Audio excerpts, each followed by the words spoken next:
сіздің аураңыздың өте жақсы таза екендігінің 3 белгісін 1 минуттық видеороликті айтатын боламын. Соңына дейін тыңдаңыз, сақтап алыңыз, жоғалтып алмас үшін. Және де біз сіздерге 200-ге жуық тегін сабақ дайындап қойдық.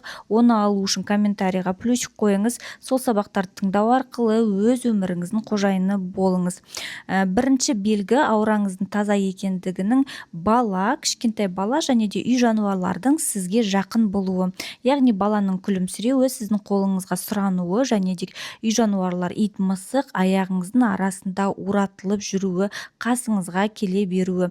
Екінші белгі сізге әрдайым бөтен кісілер көзіңіз қандай әдемі, даусыңыз қандай әдемі, күлкіңіз қандай әдемі деген сияқты өте жылы сөздердің жиі айтуы. Және де үшінші белгі қайда жүрсеңіз де сіздің жолыңыздың болуы, жақсы адамдардың қасыңызда көп болуы. Яғни сізге көмектесемін, қол ұшын беремін деген адамдардың көп болуы сіздің аураңыздың тазалығын білдіреді.